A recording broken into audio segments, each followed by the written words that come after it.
பர்திமேயு சுவிசேஷ ஊழியங்கள் வழங்கும் நற்செய்தி நேரம். தேவ செய்தி பாஸ்டர் ஆர். அகஸ்டின். இந்த நாளில் உங்களோடு நான் பேசி வருகிறேன். சேபாவின் ராஜஸ்திரி ஆசைப்பட்டு கேட்ட எல்லாவற்றையும் ராஜா கொடுத்தான். இன்றைக்கி உங்கள் ஆசை என்னென்ன? நல்ல ஆசைகள் என்ன? எனக்கு அன்பானவர்களே, அநேக காரியங்கள் உங்களுக்கு சொல்ல போகிறேன். உங்களுடைய வேதாகமத்தை எங்கே இருந்தாலும் திருப்பி கையில் எடுங்க. யோபுவின் புஸ்தகம் 3வது அதிகாரம் 20வது வசனத்தை. யோபுவின் புஸ்தகம் 3ஆம் அதிகாரம் 20வது வசனத்தை எல்லாரும் கையில் எடுப்பீங்களா? அல்லேலூயா. வாருமே இயேசு பாதம் சேருமே, பரில் பாவம் தீருமே. வாருமே இயேசு பாதம் சேருமே, பரில் பாவம் தீருமே.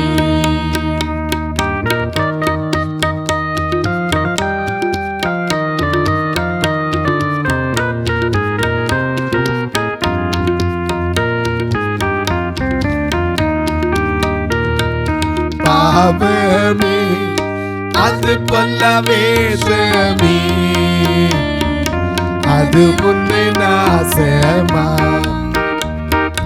பாவமே அது பல்ல வேஷமே, அது முன்னே நாசமா.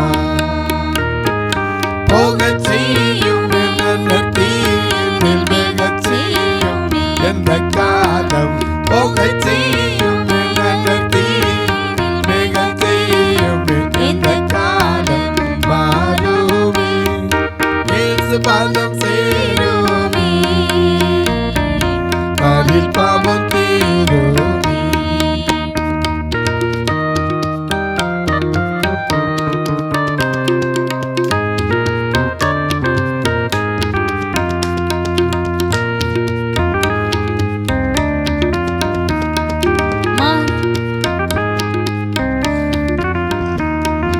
மரணமே இல்லையா நேரமே, பிரிவினை செய்யுமே. மரணமே இல்லையா நேரமே, பிரிவினை செய்யுமே. மரணம் போக்காது கிருபை தாங்குது, இது சமயம் எடுத்தது. இது சமயம் கிடைத்தது. வாருமே இயேசு பாதம் சேருமே, பரில் பாவம் தீருமே. சிலருக்கு ஆசை என்ன தெரியுமா? உத்தமன், இவன் தேவனால் சாட்சி பெற்ற மனுஷன். இவனும் கூட என்ன சொன்னான் தெரியுமா? வாசிங்க பார்ப்போம். யோபுவின் புஸ்தகம் 3ஆம் அதிகாரம் 20வது வசனத்தை. மரணத்துக்கு ஆசையாய் காத்திருந்து. அப்பா, இன்னைக்கு நிறையா பேருடைய வாழ்க்கையில் சின்ன சின்ன பிரச்சனை வந்த உடனே என்ன சொல்லிடுறோம்? நான் இருக்கிறத பார்க்கணும், சாகிறதே நல்லது. இந்த ஆவி உங்களுக்குள்ள வரவே கூடாது. தேவன் அதுக்காக படைக்கலை.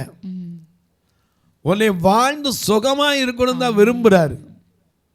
அநேக நேரம் நம்ம மறந்துடுறோம். பாடுறோம், எல்லாத்தையும் பாடுறோம், எல்லாத்துக்கும் பாடுறோம், எல்லாத்துக்கும் தெரியுது. என்ன பாடுறோம்? பெரிய மனவனே ஆத்துமா வாழ்வது போ, சுகமாயிரு மகளே. வாழ்க்கை என்பது போராட்டமே, நல்லதொரு போராட்டமே. வாழ்க்கை என்பது போராட்டமே, நல்லதொரு போராட்டமே. ஆவி தரும் பட்டயத்தை, ஆவி தரும் பட்டயத்தை எடுத்து போராடி வெற்றி பெற, எடுத்து பிரியமானவனே, உன் ஆத்துமா வாழ்வது போ, நீ எல்லாவற்றிலும் வாழ்ந்து சுகமாயிரு மகனே.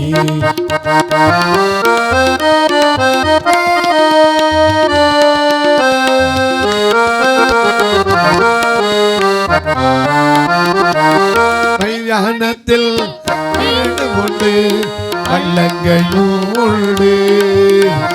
மைதானத்தில் வீடு உண்டு, பள்ளங்களும் உண்டு. உதித்திடுவான்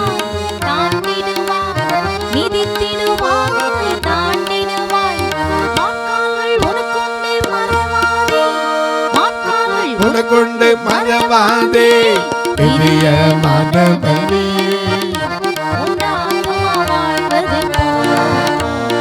எல்லாவற்றிலும் வாழ்ந்து சுகமாயிரு மகனே. எனக்கு கண்வாளனை ஆண்டவர் அதான் விரும்புகிறார். ஆனால் ஒரு உத்தமன் சொல்கிற வார்த்தை, இவனாவது எல்லாத்தையும் இழந்ததில் புலம்பிட்டான். ஏன்னா ஒரே நாளில் எல்லாம் போச்சு, பிள்ளைகளும் போச்சு. கர்த்தர் கொடுத்தார், கர்த்தர் எடுத்துக்கொண்டான்னு சொல்லி கர்த்தருடைய நாமத்துக்கு ஸ்தோத்திரம் சொன்னவன். ஆனால் வாயில் இன்னொரு வார்த்தை வருது. என்ன வார்த்தை? திரும்ப வாசிக்க 3:20. மரணத்துக்கு ஆசையாய் மரணத்துக்கு ஆசையாய் காத்திருந்து புதையலை தேடுகிறது போல, புதையலை தேடுகிறது போல அதை தேடியும் அடையாமற் போகிறவர்களும். எனக்கு கண்வாளை சில நேரம் சாகணும்னு நினச்சா கூட சாக முடியாதுங்க.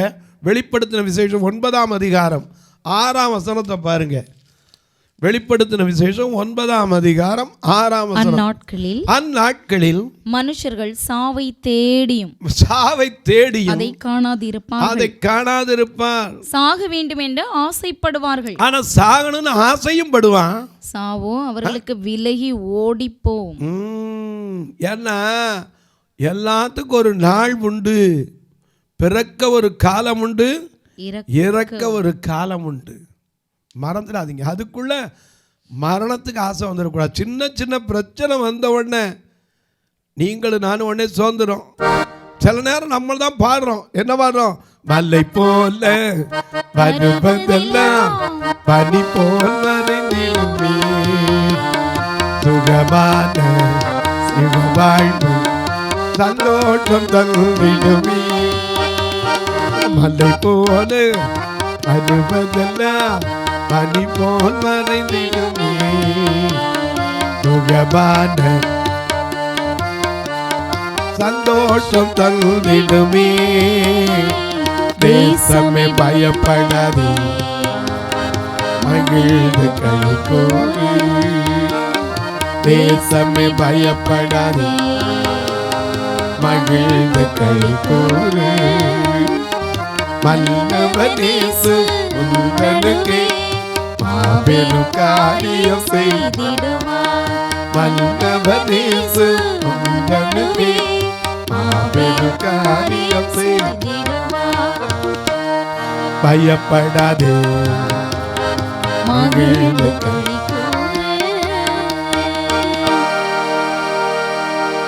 மரணத்துக்கு ஆசை வரக்கூடாதுங்க. தேடுனா கூட கிடைக்காது. நீயா உன்னை அழிச்சுக்கிறவும் கூடாது. அதுக்கு ஆண்டவர் விடவே இல்லை. இன்னைக்கு ஒரு சின்ன பிரச்சனை வந்தவொடனே யோனா மாதிரி புலம்பிடக்கூடாது. யோனாக்கு என்ன பிரச்சனை தெரியுமா? ஆண்டவர் நினிவேக்கு போனார். ஏன்னா அந்த மகாநகரமாகிய நினிவே இன்னும் 40 நாளில் என்ன செய்ய போகிறேன்? கவிழ்க்க போகிறேன். நீ போய் அதுக்கு விரோதமாக என்ன செய்ய? பிரசங்கினார்.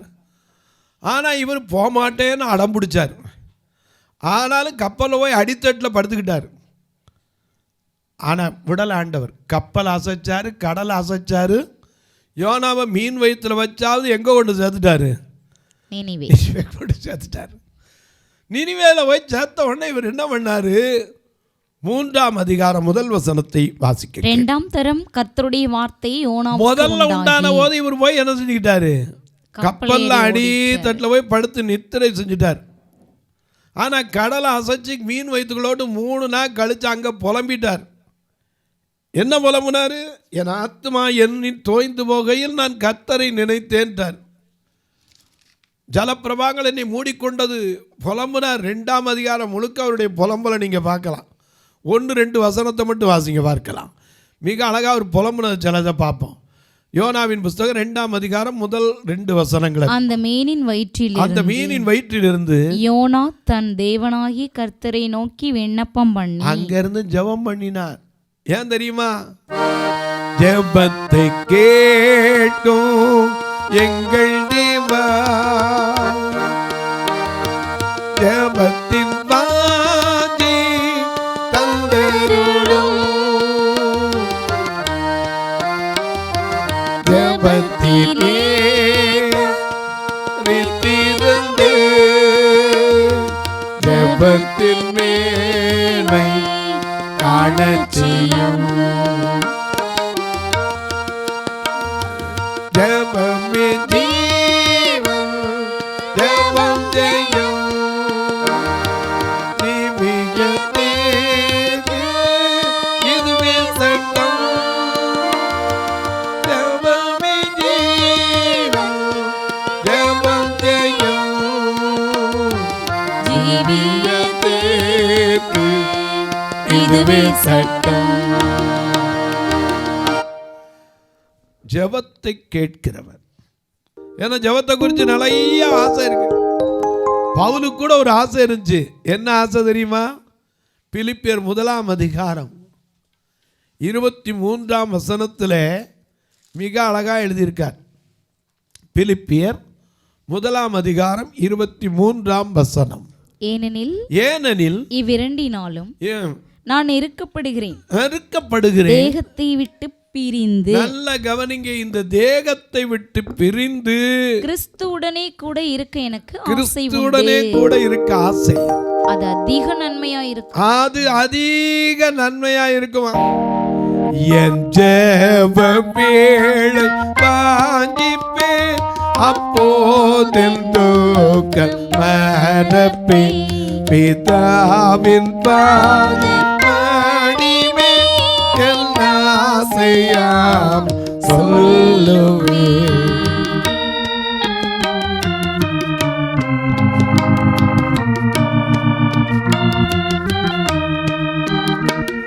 என்னோவு வேளை தேற்றினான், என் ஆத்மநாதம் நீக்கினான், ஒத்தாசை பெற்று தேறினேன், பிசாசை வென்று ஜெயித்தேன், ஒத்தாசை பெற்று தேறினேன், பிசாசை வென்று ஜெயித்தேன்.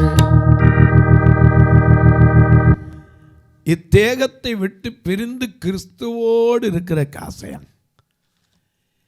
எனக்கு அன்பாருடைய ஆசை மனிதனுக்கு எதுக்காக மறிக்கிறோம்? பவுலும் மறிக்கணும்னார். ஆனால் எதுக்கு? கிறிஸ்துவோட இருக்கணும். நமக்கும் தெரியும் நாம எங்க ரொம்ப நாள் இருக்க போறோம். கர்த்தருடைய வீட்டிலே நீடித்து. அப்ப நமக்கு எதுக்கு? அது போற வரைக்கும் எங்க உலகத்துல வாழ வச்சிருக்காருல. பூமியும் அதன் நிறைவு யாருடையது? கர்த்தருடையது. இங்க போய்த்தானே நீங்க பழுகி பெருகி பூமியை நிரப்பி பூமியை அதை கீழ்ப்படுத்தி எல்லாவற்றையும் ஆண்டு கொள்ளுங்கன்னாரே. ஆண்டு அனுபவிச்சுட்டு போறதானே. ஏன் அது கூட மரணத்துக்கு ஆசை?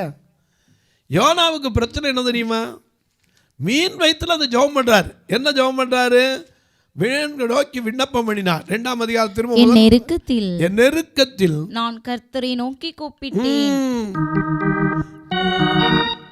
நெருக்கத்திலே உம்மை அழைத்தேன், நெருங்கி எனக்கு உதவி செய்தி, கேடிலதா கண்டடைந்தே பாடின பாடல்கள் வழித்தி, கேடிலதா கண்டடைந்தே பாடின பாடல்கள் வழித்தி, உன் பாதம் படித்தே என்னாலும் துதியே, உம்மை அன்றி யாரை பாடுவேன்? இசையா இந்த நன்பு உள்ளம் பொங்குதே, இசையா இந்த நன்பு உள்ளம் பொங்குதே.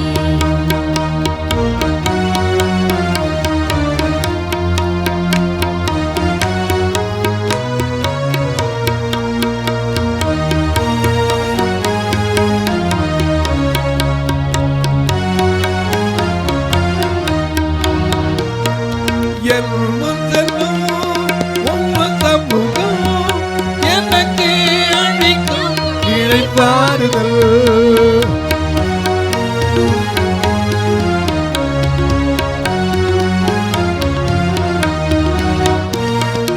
என் முன் செல்லும் உம்ம சமூகம் எனக்கு அளிக்கும் இளைப்பாறுதல். உமது கோலும் தடியும் உமது கோலும் தடியும் உண்மையாய் என்னை தேற்றிடுதே, உண்மையாய் என்னை தேற்றிடுதே. உன் பாதம் படிந்தே என்னாலும் துதியே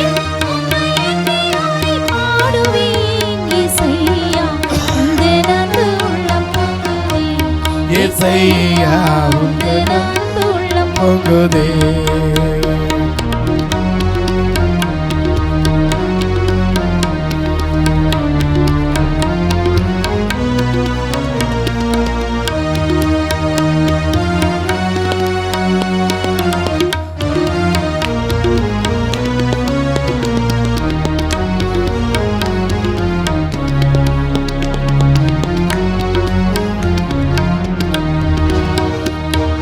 சீருடனே பேருடனே சிறந்து ஜொலிக்கும் கொடுமுடியோ.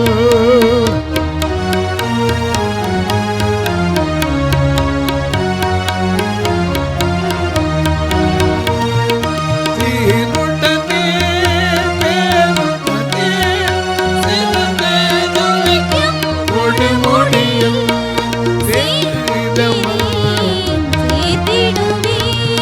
சீயோனை வாஞ்சித்து நாடிடுவேன், சீக்கிரமாய் சேர்ந்திடுவேன். சீயோனை வாஞ்சித்து நாடிடுவேன். உன் பாதம் பணிந்து என்னாலும் துதியேன். உம்மை அன்றி யாரை பாடுவேன். இசையா உந்தன் அன்பு உள்ளம் பொங்குதே. இசையா அன்பு உள்ளம் பொங்குதே. இந்த யோனாவுக்கு நெருக்கத்தில் உண்மையழைத்த நெருங்கி உதவி செய்வான்னு தெரியும். ஆனால் எப்போ கூப்பிட்டார் தெரியுமா? 7ஆம் வசனத்தில் வாசிக்கிறோம், என் ஆத்துமா தோய்ந்து போகையில். அப்பதான் நிறைய பேர் நினைக்கிறோம். ஜெபம் பண்ணதை கேட்டு மீனுக்கு கட்டளையிட்டார். என்னைக்கு அவனுடைய வாயிலிருந்து ரட்சிப்பு கர்த்தருடையதுன்னு வந்துச்சோ, கடைசி வசனத்தில் அவன் வாயிலிருந்தே வந்துருச்சு. என்ன வந்துருச்சு? ரட்சிப்பு கர்த்தருடையதுன்னார். உடனே மீனுக்கு கட்டளையிட்டார். போய் நினிவேல நினைஞ்சிருச்சு, வாமிட் பண்ணிருச்சு. அங்கே போய் ஒரு நாள் தான் பிரசங்கம் பண்ணார். உடனே நினிவேக்கு என்ன சம்பவிக்க போகுதுன்னு பார்க்குறதுக்காக போய் நினைஞ்சிட்டாரு. ஒரு கூடாரத்தை போட்டு உட்கார்ந்தார். ஆண்டவர் கேட்குறார் 4ஆம் அதிகாரம் 3ஆம் வசனத்தில், யோனாவே நீ எரிச்சலாக இருப்பது நல்லதோன்னார். அவன் என்ன சொல்றான் தெரியுமா? நான் சாகிற வரைக்கும் எப்படி தான் இருப்பேன்? எரிச்சலாக தான் இருப்பேன். கர்த்தர் அவனுக்கு உணர்த்தினார். எப்படி உணர்த்தினார் தெரியுமா? ஒரு ஆமணக்கு செடிக்கு முளைக்க சொன்னார். திடீர்னு போய் கூடாரம் போட்ட இடத்துல ஒரு ஆமணக்கு செடி வளர்ந்துச்சு. கட்டளையிட்டோன்னே ஆமணக்கு வளர்ந்துச்சு. உடனே அது நல்லா ஓங்கி வளர்ந்துச்சு. அது மேலே வெயில் பட்டு அந்த உஷ்ணம் அவனுக்கு தலையில் தெரியாமல் பாதுகாப்பாக இருந்துச்சு. திடீர்னு ஒரு நாள் மறுநாள் ராத்திரி கர்த்தர் பார்த்தாரு, ஒரு பூச்சியை கூப்பிட்டீங்க, வா, என்ன ஆண்டவரே இதை போய் அரிச்சிரு. ஓகே, அக்செப்ட் பண்ணிடுச்சு. நம்ம தான் சொன்னது கேட்க மாட்டோம். பூச்சி உடனே போய் அரிச்சிருச்சு. அதனுடைய தண்டு காஞ்சி போச்சு. பகலில் உஷ்ணமான காற்றை கட்டளையிட்டார். உடனே அது என்ன பண்ணுச்சு? அந்த காற்று வீசினோட ஆமணக்கு செடி என்ன செஞ்சிருச்சு? காஞ்சி போயிடுச்சு. அதனால் யோனாவின் தலையில் நிழல் வந்துச்சு. நிழல் போய் வெயில் வந்துருச்சு. உடனே அவன் சோர்ந்து போய் என்ன சொன்னான் தெரியுமா? நான் சாகணும். அப்பவும் கேட்டார் கர்த்தர், எப்பா நீ சாதாரணமாக இதுக்கே சோர்ந்து போயிட்டியப்பா, நான் வலது கைக்கு இடது கைக்கு வித்தியாசம் தெரியாத மக்கள் இன்னும் இருக்கிறாங்களே, அவங்களுக்காக நான் பரிதவிக்கிறேன்னார். எனக்கு அன்பான சில நேரங்களில் நம்ம சின்ன பிரச்சனைகள் வந்த உடனே சாகணும்னு நினைக்கக்கூடாது. சாகிறதுக்கு ஆசைப்படாத. நீ கேட்டாலும் கேட்காட்டாலும் கண்டிப்பாக ஒரு நாள் என்ன செய்யும்? வரும். ஏன்னா நமக்கு எல்லாருக்கும் தெரியும், திருடனை போல் சாவு வரும், திடுக்கிடுவாய் நீயும். அப்போ திருடனை போல் சாவு வரும், கிடுகிடுவாய் நீயும் அப்போ பாம்பின் வாயின் தவளை போல பரிதவிப்பாய் நீயும் அப்போ பாம்பின் வாயின் தவளை போல பரிதவிப்பாய் நீயும் அப்போ நம்ப வேண்டாம் நம்ப வேண்டாம் பொய்யுலகை நம்ப வேண்டாம் நம்ப வேண்டாம் நம்ப வேண்டாம் பொய்யுலகை நம்ப வேண்டாம் ஆசை காட்டி மோசம் செய்யும் பாடுலகை நம்ப வேண்டாம் ஆசை காட்டி மோசம் செய்யும் பாடுலகை நம்ப வேண்டாம். திருடனை போல சாவு வரும் சொல்லிக்கிட்டா வரப்போகுது, நாளை காலைல 11 மணிக்கு வரேன்னு இல்லை சொல்லிக்கிட்டா ஹார்ட் அட்டாக் வருது. சின்ன பிரச்சனை வந்தோட உடனே நான் இருக்கிறதை பார்க்கலும் சாகிறது நல்லது. இந்த சாகிற ஆசை மனுஷனுக்கு வரக்கூடாதுங்க. ஆண்டவர்கிட்ட கேளுங்க, ஆண்டவரே என்னை வாழ வைக்கிற தெய்வம், கர்த்தருக்குள்ள மகிழ்ச்சியாக வச்சிருப்பேன்னு சொன்னீங்களே, தேசமே பயப்படாதே மகிழ்ந்து கலிகூறு கர்த்தர் பெரிய காரியங்களை செய்வார். யோவேல் 2:21 வாசிக்கிறோமே, அந்தப்படி கர்த்தர் உனக்காக பெரிய காரியங்களை செய்வார். ஆராய்ந்து முடியாத காரியங்களை செய்வார். பூமி எங்கும் இல்லாத அதிசயத்தை செய்வார். ஏன் செய்ய மாட்டாரு? நானோ கர்த்தாவை நம்பி இருக்கிறேன், என் காலங்கள் உம்முடைய கரத்தில் இருக்கிறது. சங்கீதம் 31:14 தாவீது ஜெபம் பண்ணானே, நீரே என் தேவன் என்று சொன்னேன், என் காலங்கள் உம்முடைய கரத்தில் இருக்கிறது. யோனாவை போல சரி, எலியாவுக்கு அந்த ஆவி வந்துருச்சு, பெரிய தீர்க்கதரிசி. ஆனால் அவனும் சொன்னான், போதும் ஆண்டவர் என் ஜீவனை எடுத்துக்கொள்ளும். அப்படி சொன்னவனுக்கு தான் திரும்ப ஊழியம் இருக்குன்னு கடந்த செய்தியில் 2-3 வாரத்துக்கு முன்னாடி கூட பேசினேன். போது நோய் படுத்துக்கு நான் 2ஆம் தரம் கர்த்தருடைய வார்த்தை உண்டாகி நீ இன்னும் போக வேண்டிய தூரம் அநேகம் இருக்குன்னு சொல்லி அவனை தட்டி எழுப்பின செய்தியை உங்களுக்கு சொன்னேன். தட்டி எழுப்ப வேண்டும்னு சொல்லி இன்றைக்கு சொல்கிறேன். ஆசை எதற்கு ஆசை? மரணத்துக்கு ஆசையாக காத்திருக்கவே கூடாது. தொலைக்காட்சியில் பார்க்கிற என் அன்பு மக்களே, எத்தனை பேர் சின்ன சின்ன வியாதி வந்ததுனால மனசு வந்து போய் நான் செத்துட்டா நல்லதுன்னு சொல்கிறீங்களா? தயவுசெய்து அப்படி சொல்லாதீங்க. நீதிமொழிகளில் வாசிக்கிறோம், மரணமும் ஜீவனும். நீதிமொழிகள் 18:21 வாசிக்கிறோம், மரணமும் ஜீவனும் நாவின் அதிகாரத்தில் இருக்கிறது, அதில் பிரியப்படுகிறவன் அதன் கனியை புசிப்பார்கள். ஆகையினால ஒரு நாள் அப்படி சொல்லிடாதீங்க. தாவீது விசுவாசத்தோட சொன்ன மாதிரி, நான் சாவாமல் பிழைத்திருந்து தேவன் செய்த அதிசயங்களை விவரிப்பேன்னு சொல்லி பாருங்க, கர்த்தருனை பலப்படுத்துகிற கிறிஸ்துவாயிருப்பார். ஒருவேளை சின்ன சின்ன வியாதி வந்த உடனே, சின்ன சின்ன பிரச்சனை வந்த உடனே சோர்ந்து போய் நான் இருக்கிறதோட செத்துட்டா நல்லது, இந்த எண்ணமே வரக்கூடாது. ஆசை எதுக்கு படக்கூடாது? இது தீமையான ஆசை. நல்ல ஆசைகள் உண்டு, இது தீமையான ஆசை. நீ சாகணுங்கிறது உன் கையில் கிடையாது. ஜீவனை தந்தவர் தயவு பாராட்டி பராமரிக்கிறார். ஒரு நாள் நிச்சயமாக அந்த ஜீவன் முடிஞ்ச உடனே அந்த ஜீவன் தன்னை தந்தவர் இடத்துக்கு போய் சேரும். அந்த ராஜ்யத்துக்கு சேபாவின் ராஜஸ்திரி போல இந்த உலகத்தில் நாம் பெற வேண்டிய ஆசீர்வாதங்களாம் பெற்று பவுலை போல நல்ல போராட்டத்தை போராடினேன், ஓட்டத்தை முடித்தேன், விசுவாசத்தை காத்துக்கொண்டேன், நீதியின் கிரீடம் எனக்கு வைக்கப்பட்டிருக்கிறதுன்னு சொல்லி நாம் போகணும். தொலைக்காட்சியில் பார்க்கறதோடு விட்டுறாமல் ஒரு வார்த்தை ஜெபம் பண்ணுங்க. ஏன்னா ஒவ்வொரு நாளும் இந்த நிகழ்ச்சி வருவதற்கு நான் கற்ப வேதனைப்படுவதுண்டு. ஏன்னா 5000 ரூபா செலவழிக்கணும். அது மட்டும் இல்லை, 30 நாளைக்கு 30 பேர் எழும்பணும். என்கிட்ட இருக்கிற சபையை 2 கண்ணு தெரியாத மக்கள் சபை. 2 கண்ணு தெரியாத பரவாயில்ல, நல்ல வேலை இல்லாத மக்கள். முன்னாடி இருக்க கருப்பா சேப்பா தான் போட்டிருக்க சட்டையை அழுக்கான்னு மற்றவங்க தான் காட்டு கேட்கணும். என்னையும் சேர்த்து தான் சொல்கிறேன். எத்தனையோ பேர் நல்ல துணி இல்லாமல் கூட வருவாங்க. நீங்கள் ஒருவேளை இந்த தீபாவளியில் உங்கள் பிள்ளைகளுக்கு 2 சட்டை எடுப்பீங்களா, 3 சட்டை எடுப்பீங்களா? ஒரு சட்டை ஏன் இந்த பார்வையில்லாத மக்களுக்கு கொடுக்க கர்த்தர் உங்களை ஏவினா, ஆஃபரில் ஒன்றுக்கு ஒன்றெல்லாம் ஃப்ரீ போடுறாங்களே, அப்படி ஒன்று வாங்கும்போது ஒரு 10 சட்டையை வாங்கி 38, 40, 42, 44 எதை வேணாலும் அனுப்பலாம். ஏன்னா அதுக்கு தக்க ஆட்களுக்கு கொடுக்கும்போது அது ஆசீர்வாதம். அது மட்டும் இல்லை, இந்த பார்வையற்ற மக்களுக்கு ஒவ்வொரு நாளும் நான் சும்மா அனுப்புறதில்லை, அவங்கள சாப்பிட வச்சு தான் அனுப்புகிறேன். உங்கள் பிறந்த நாள், திருமண நாள் போன்ற நல்ல நாட்களில், வேலை கிடைத்த நாள், ஓய்வு பெற்ற நாள், இப்படிப்பட்ட நாட்களில் உங்கள் பிள்ளைகள் பேர பிள்ளைகளுடைய பிறந்த நாள், இதுக்கெல்லாம் கர்த்தர் ஏவினா ஒரு நாள் உணவு கொடுக்க உதவலாம். பிரதர், நாங்கள் எப்படி உதவி செய்ய எங்களுக்கு வழி சொல்லுங்கள். இதில் 2 ஃபோன் நம்பர் வந்துக்கிட்டே இருக்கும். இப்போ தான் ஜிபே ஃபோன்பேலாம் வந்துடுச்சு, இது வழியாக தொடர்பு கொள்ளலாம். சிலர் கேட்கலாம், எனக்கு கணக்கு வைக்கணும் பிரதர், என்கிட்ட கேளுங்க, அதுக்குன்னு தனி நம்பர் இருக்குது தரேன். இப்போ திருநெல்வேலியில் ஆலயத்தில் ஒரு கட்டடம் கட்டி வரோம், பார்வையற்ற சகோதரிகளுக்காக, வயதானவங்களுக்காக. அதற்காக நீங்களும் ஜெபிங்க. ஒரு சதுரடி 2300 ரூபா. கர்த்தர் ஏவினால் 1 சதுரடி 2 சதுரடியை நீங்கள் தாங்கலாம்.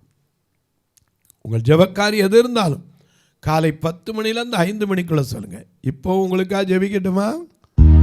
நல்ல பிதாவே, நன்றியோடு துதிக்கிறோம் சுவாமி. மரணத்திற்கு ஆசையாய் காத்திருந்தேன், அதை தேடியும் கிடைக்காம போகிறதுக்கு ஏற்ற வேலை வரும். நிச்சயமாக ஒரு நாள் உண்டு, எல்லாவற்றுக்கும் ஒரு காலம் உண்டு. பிரசங்கி சொன்னானே, பிறக்க ஒரு காலம், இறக்க ஒரு காலம், சேர்க்க ஒரு காலம், செலவழிக்க ஒரு காலம், அழ ஒரு காலம், நகைக்க ஒரு காலம், புலம்ப ஒரு காலம், நடனம் பண்ண ஒரு காலம். அதினதின் காலத்தில் நேர்த்தியாய் செய்கிற தேவன் ஒவ்வொருடைய சுகத்தையும் பலத்தையும் தந்து மன தைரியத்தையும் தந்து குடும்ப வாழ்க்கை ஆசீர்வதி. இயேசு கிறிஸ்துவின் ஈடு இணையற்ற வல்லமையுள்ள நாமத்தில் ஜெபிக்கிறேன் நல்ல பிதாவே, ஆமென். சபை ஆராதனை ஞாயிறு காலை 10 மணி முதல் 12 மணி வரை. இடம் பர்திமேயு சுவிசேஷ ஆலயம், அன்னை சத்யா நகர், இளமனூர் அஞ்சல், சக்கிமங்கலம் வழி, மதுரை மாவட்டம். பின்கோட் 625201 மற்றும் பர்திமேயு சுவிசேஷ ஜெப வீடு, plot number 107, Eden garden, Muthur, Tirunelveli. Pin code 627011.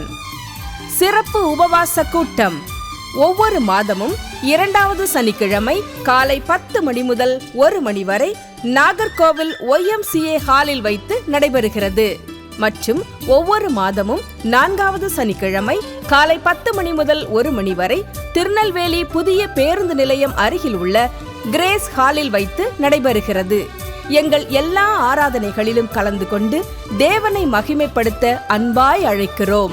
உங்கள் உதாரத்துவமான காணிக்கைகளினால் இவ்வூழியத்தை தாங்க விரும்பினால் R. Augustine, account number 5021364331, IFSC code IDIB 000B066, Indian bank, BP Kulam, Madurai.